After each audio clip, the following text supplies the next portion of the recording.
हर हर महादेव। कैसे हैं आप लोग? आशा करता हूं आप लोग भी महादेव के आशीर्वाद से स्वस्थ होंगे, मस्त होंगे और अपने परिवार के साथ प्रसन्न होंगे। अगर आप हमारे चैनल पर नए हैं तो चैनल को सब्सक्राइब कर लीजिए और साथ ही घंटी के बटन को भी दबा दीजिए ताकि हमारे आने वाली हर वीडियो की नोटिफिकेशन आप तक सबसे पहले पहुंचे। अगर आप महादेव के सच्चे भक्त हैं तो वीडियो को फटाफट से लाइक कर दीजिए और कमेंट में ओम नमः शिवाय जरूर लिखें। तो चलिए शुरू करते हैं आज का वीडियो। देखिए, आजकल होता क्या है ना कि बच्चे अपनी पढ़ाई, कैरियर और जॉब में इतने व्यस्त हो गए हैं कि विवाह की उम्र कब निकल जाती है उनको भी पता नहीं चलता है। कई बार वे स्वयं विवाह करने से इनकार कर देते हैं। मम्मी, अरे मुझे अभी अपना कैरियर बनाना, पापा मुझे अभी जॉब करनी है। ऐसे ऐसे कई सेंटेंस हमें सुनने को मिल जाते हैं और माता पिता केवल चिंता ही करते रह जाते हैं। पर घबराइए मत, आज जो मैं आपको उपाय बताने वाला हूं ना, वो बहुत ही अद्भुत और प्रभावशाली उपाय है, जिसे अगर आप पूरी श्रद्धा और सकारात्मक सोच के साथ करेंगे तो आपकी संतान का विवाह शीघ्र ही निश्चित हो जाएगा और आपके घर में भी शहनाई बहुत जल्द बजेगी और भगवान ने चाहा तो साल भर के भीतर आपके घर में भी बच्चों की किलकारियां गूंजेगी। अगर आप अपने बच्चों के विवाह को लेकर के चिंतित हैं, दिन रात भगवान से प्रार्थना करते हैं, कुछ भी उपाय आपने किया है पर उसका बेनिफिट आपको नहीं मिला है, टोने टूट के आपने कई सारे किए पर आपको रिजल्ट उसका कुछ नहीं मिला है, मतलब कहने का यह है कि आपके हाथ में ढाक के 3 पात बने हुए हैं। ठीक है, तो आज जो मैं आपको प्रयोग लेकर के आया हूं ना, वो आप चाहे खुद करें या घर का कोई गार्जियन करे या फिर बच्चे से रिलेटेड, मतलब लड़का अगर है या लड़की है तो उनके बड़े भाई या उनकी बड़ी बहन, माँ, पापा, मतलब कहने का ये है कि कोई भी इस उपाय को करे, ये उपाय आपको बेनिफिट देगा ही देगा, है ना। देखिए, जो मैंने पहला उपाय बताया है वो है, कभी कभी ऐसा होता है ना कि हम शादी तो सेट कर लेते हैं, शादी की सारी बातचीत चलते रहती है, आगे चलते रहती है, पर आपने लूडो खेला है ना, लूडो में जो 99 का सांप होता है बहुत बड़ा होता है। तो वैसे ही जो शादी काटने वाला है ना, वो हो सकता है हमारा कोई अपना ही रिश्तेदार हो या फिर हमारा आसपास का कोई पड़ोसी ही हो, क्योंकि किसी का चैन किसी से देखा नहीं जाता है। आदमी अपने दुख से परेशान कम है पर दूसरे के सुख से ज्यादा परेशान है। इसलिए कभी कभी होता है ना कि हमें पहले कील करना पड़ता है घर को। ठीक है, तो इसके लिए तो जो पहला उपाय आप करेंगे, किसी भी महीने के शुक्ल पक्ष की अष्टमी को आप कर सकते हैं या फिर शारदीय नवरात्र जो चलती है, शारदीय नवरात्र अपना आपका अक्टूबर के लगभग में, तो उस समय उस नवरात्रि की अष्टमी को करें या फिर चैत्र नवरात्रि की अष्टमी को करें या फिर किसी भी गुप्त नवरात्रि की अष्टमी को करें। कहने का मतलब यह है कि आप सालों भर भी कर सकते हैं या फिर स्पेशल जो दिन है उसमें भी कर सकते हैं, पर शुक्ल पक्ष की अष्टमी होनी चाहिए। ठीक है, आपको क्या क्या सामान चाहिए? आपको 8 सामान लेना है। जो सुहाग की सामग्री है उसका एक आपको पिटारा तैयार करना पड़ेगा। पिटारा मतलब एक पोटली तैयार करनी पड़ेगी। क्या क्या चीज आपको चाहिए? देखिए, पहला है एक सिंदूर की पुड़िया चाहिए। दूसरा, आपको लाल चूड़ियां चाहिए, आप 6 पीस ले सकते हैं, 1 दर्जन ले सकते हैं। ठीक है, एक लाल बिंदी का पत्ता चाहिए। फिर अगला जो चाहिए वो चाहिए आपको महावर, पैरों में जो लगाते हैं ना वो। फिर एक मेहंदी का कोन ले लीजिए। सिंदूर की डिब्बी ले लीजिए एक। सिंदूर ऊपर मैंने बोला था एक खुला हुआ सिंदूर, तो सिंदूर जब भी लेंगे आप लाल रंग का लेंगे। बेलपत्र ले लीजिए और यथासंभव आप दक्षिणा ले लीजिए। दक्षिणा में आप 11, 21 या 51 जैसा आपको लगे वो आप कर सकते हैं। 11, 21, 51 मैंने क्यों बोला? एक हमेशा उसमें प्रयोग करिएगा। एक किस लिए? क्योंकि एक कभी डिवाइड नहीं होगा पूरा। आप कई लोग होते हैं ना कि 50 है तो 50 की जगह 2, 52 दे दिए, 55 दे दिए, पर ऐसा नहीं। आप एक का सिक्का जरूर खोजिएगा, एक जरूरी है। ठीक है, आप 100 भी देंगे ना तो उसमें आपको 101 लगाना होगा, 99 नहीं देना है, 90 नहीं देना। ठीक है, तो 1 रुपया आपका कंपलसरी है।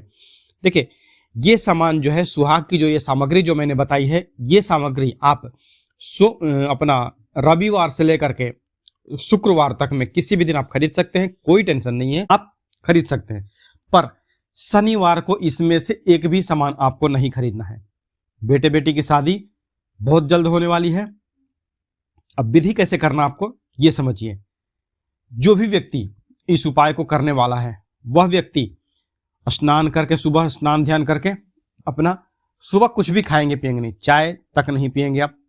ठीक है, सुबह उठिए, ब्रह्म मुहूर्त में उठिए, नहा धो करके फ्रेश हो जाइए और अपने पूजा स्थान पर चले जाइए, पूजा स्थान को स्वच्छ कीजिए। ठीक है, उसके बाद अपने पूजा स्थल पर एक घी का दिया जलाएं और जल से अपने आसपास की शुद्धि करें। घी का जो दिया जलाएंगे उसमें बाती जो है वो आप कलावे की रखेंगे।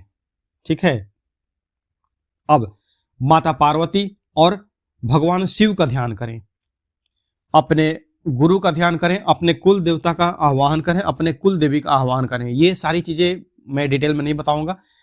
कुल देवता या कुल देवी यहाँ जरूरी हैं। क्यों? क्योंकि उनके बिना आपके घर की पूजा सफल नहीं होगी, क्योंकि वो आपके घर में पीढ़ी दर पीढ़ी जो पूजा लेते आए हैं वही आपकी भलाई करेंगे और उसमें ही है। ठीक है, अब अपना संकल्प लीजिए, क्या लेना है। तो जैसे जैसे मैं बोल रहा हूं उस तरह से आप अपनी जो आपकी जो लोकल लैंग्वेज है उसमें आप अपना ये संकल्प कर सकते हैं। आपकी चाहे लैंग्वेज गुजराती हो, बंगाली हो, मराठी हो, कुछ भी आपकी जो भी A to Z कोई भी अपना लैंग्वेज हो सकता है। अब क्या करना है, सबसे पहले अपना नाम लेना है, उसके बाद पिता का नाम लेना है, अपने गोत्र का नाम लेना है और संकल्प लेना है कि यह पूजा आप अपने बेटे या बेटी के विवाह के लिए कर रहे हैं या कर रही हैं, या फिर यह संकल्प जो है मैं अपने खुद के विवाह के लिए कर रहा हूं या कर रही हूं। ठीक है, अब इसके बाद उस लाल कपड़े पर शिव पार्वती की जो फोटो है उनके सामने आप ये सुहाग सामग्री रखेंगे और अपना जो संकल्प करने वाला काम है वो आप कर देंगे। अब क्या करना, आपको सामग्री अर्पण करने के बाद माता पार्वती को, उसके बाद आप सिद्ध कुंजिका स्तोत्रम, एक किताब आती है, छोटी सी है किताब, ये इस स्तोत्र का जो बेनिफिट है मैं स्वयं इस चीज को महसूस किया हूं कि आपकी जो भी मुसीबत होगी, यह उपाय तो वैसे मैं ये अपना विवाह के लिए बता रहा हूं, पर इस चीज का जो सिद्ध कुंजिका स्तोत्रम है इसका मैं बेनिफिट खुद जानता हूं, क्योंकि मैंने खुद पे आजमाया हुआ है। मैं जब मुसीबत में था तब की, तो ये आपको हर संकट से निकालने का दम रखता है। इस स्तोत्र में इतनी पावर है। ठीक है, अब क्या करना है, आप सिद्ध कुंजिका स्तोत्रम का पाठ कीजिए। ये आप 7 दिन कर लीजिए। ठीक है, आप 7 दिन कर लीजिए। अपना जो अष्टमी है, अपना जो जैसे मान लीजिए कि आज अष्टमी है, ठीक है, तो आज के हिसाब से ही आप अगले हफ्ते भी करेंगे 7 दिन। ठीक है, जैसे मान लीजिए आज सोमवार हो गया है या फिर सोमवार से लेकर के शुक्रवार तक में कोई भी आज का दिन है, तो सेम यही प्रयोग आप रिपीट करेंगे अगले हफ्ते, मतलब सेम दिन को। मान लीजिए आज सोमवार है तो अगले सोमवार को फिर करेंगे, फिर उसके अगले सोमवार को, या फिर आप यहाँ पर शॉर्ट भी कर सकते हैं। शॉर्ट में काम करना है तो, अगर आपके पास उतना समय नहीं है कि हर हफ्ते में ऐसा काम करूं, ठीक है, तो आप क्या करिए, 11 बार जो सिद्ध कुंजिका स्तोत्रम है उसका पाठ कर लीजिए। क्योंकि मेरे पास लॉन्ग भी उपाय होता है और छोटा भी उपाय होता है, मैं आपको ये छोटा करके बता रहा हूं। बेनिफिट आपको उतना ही होने वाला है और एक दिन में मात्र ब्याह सेट होगा। एक दिन में आप खुद आश्चर्यचकित रह जाएंगे कि ऐसा हुआ तो हुआ कैसे। ठीक है, संकल्प आपका हो गया, सुहाग सामग्री आपने चढ़ा दिया। अब इसके बाद क्या करना है, 7 विवाहित स्त्रियों को, जब इसका, क्योंकि इसका बिना संपुट के ये जो होता है ना समापन इसका अच्छे से करना होगा, तो आपको 11 बार कुंजिका स्तोत्र का पाठ करना है और उसके बाद 7 शादीशुदा औरतों को और एक छोटी कन्या को। छोटी कन्या मतलब आप देख लीजिए कि जैसे हम कुंवारे अपना कंजक खिलाते हैं ना नवरात्र में, छोटी कन्या खिलाते हैं 3-4 साल की जो हो, 5 साल से ऊपर की कन्या को मत खिलाइएगा। ठीक है, तो 5 साल से नीचे की एक कन्या को आप इसमें कर लीजिए, मतलब 7 शादीशुदा औरतें और एक छोटी कन्या, इनको आमंत्रण दें। उनको आप चाहे कुछ भी खिला सकते हैं, आपके जो भी आप उनको खिलाएंगे, हलवा खिलाएं या खीर खिलाएंगे, पर एक सामग्री जो है वो मीठी होनी ही चाहिए। इसके बाद जो स्त्रियां आई हैं उनके चरण स्पर्श करें और उनका आशीर्वाद लें। प्रत्येक विवाहित स्त्री को एक सुहाग पिटारी अवश्य भेंट करें और उनसे प्रार्थना करें कि आपके बच्चे के विवाह के लिए शुभ आशीर्वाद दें। जो छोटी कन्या है उसको आप किताब दे सकते हैं, पेंसिल दीजिए, मिठाई दीजिए और कुछ पैसे दक्षिणा में दीजिए। दक्षिणा इसलिए कि वो छोटी बच्ची अपने मन से चाहे जो खरीदे, चॉकलेट खरीदे या कुछ भी खरीदे, उसकी खुशी मतलब उतना हो, कम से कम 10-20 रुपए तो हो कि उसको कुछ भी जो ढंग का एक मिल जाए ताकि उससे वो खुश रहे। ठीक है, आगे आपको क्या करना है, सिद्ध कुंजिका स्तोत्र का पाठ आपको रोज सुबह और शाम करना है जब तक ये विवाह तय ना हो जाए। उपाय एक ही दिन का है, पर ये उपाय आपका हो सकता है ना कि कभी कभी थोड़ा सा समय भी लगाता है यहाँ पर, क्योंकि जल्दी का काम कहते हैं ना कि शैतान का होता है। पर यहाँ तो शादी आपको एक बार के लिए करनी है, और जब आप करेंगे, चाहे आप अपने बेटे की शादी कर रहे हो या फिर अपनी बेटी की, आपको रिश्ता तो अच्छा चाहिए ना। किसी के भी साथ अपने बेटे की या अपनी बेटी की शादी तो आप करेंगे नहीं।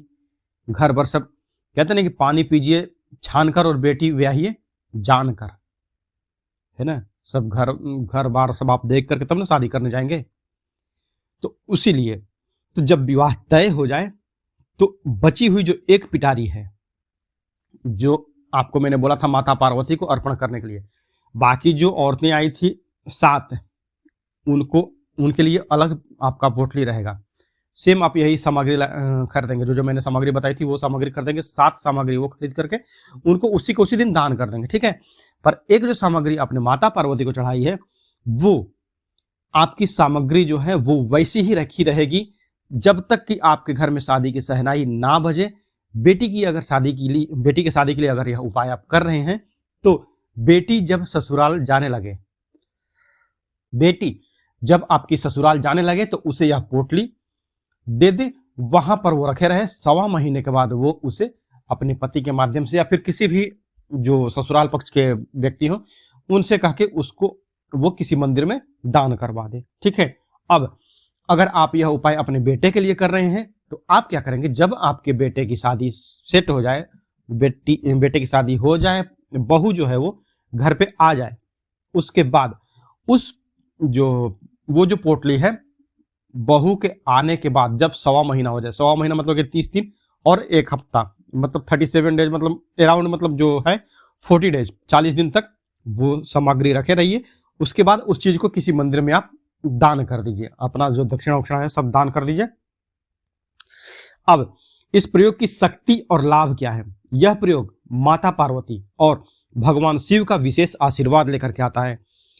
माँ की सच्ची प्रार्थना जो है वो बच्चों के भाग्य को जागृत कर देती है। अगर यह उपाय माँ करें तो सबसे बेस्ट, और 1 दिन में ही आप इसका चमत्कार देखेंगी। अगर ये चाहे तो बहन भी अपने भाई के लिए कर सकती है, या फिर बहन अपने छोटी बहन के लिए कर सकती है, पर वो बहन अगर शादीशुदा है तो ही करे उपाय, ठीक है। अपनी बहन के लिए अगर वो कर रही है तो, पर अगर भाई के लिए कर रही है और बहन अगर बड़ी है तो वो यह उपाय कर सकती है। माँ की सच्ची प्रार्थना बच्चों के भाग्य को जागृत कर देती है। यह प्रयोग जल्दी विवाह और सुखद दाम्पत्य जीवन के लिए अत्यंत प्रभावशाली है। जब तक मैंने कहा ना कि जब तक आपकी शादी, आपकी या फिर आपके बच्चों की शादी सेट ना हो जाए, तब तक आपको दोनों समय सिद्ध कुंजिका स्तोत्रम का पाठ करना ही करना है। 7 जन्मों तक यह बंधन जो है वो मजबूत बनाता है और हर प्रकार की बाधाओं को दूर करता है। देखिए, विश्वास और श्रद्धा ही सबसे बड़ी शक्ति है। माँ की दुआ, माँ की प्रार्थना कभी व्यर्थ जाती नहीं है। जब माँ सच्चे दिल से अपने बच्चे के लिए प्रार्थना करती है तो भगवान स्वयं उसकी प्रार्थना स्वीकार करते हैं। आपको बस श्रद्धा और पूर्ण विश्वास के साथ इस प्रयोग को करना होगा और माता पार्वती का आशीर्वाद अपने बच्चों को दिलवाना होगा। आपके बच्चों का विवाह जल्दी संपन्न हो, मैं माता पार्वती से और अपने भोलेनाथ से यही प्रार्थना करता हूं। तो आज के लिए बस इतना ही। वीडियो अगर पसंद आई हो तो वीडियो को लाइक करें और जिनको जरूरत है उनको शेयर अवश्य ही करें, ताकि आप भी पुण्य के भागी बने, ठीक है। तो आज के लिए बस इतना ही। मिलते हैं जल्दी आपसे नेक्स्ट वीडियो में, तब तक के लिए हर हर महादेव, जय माता दी।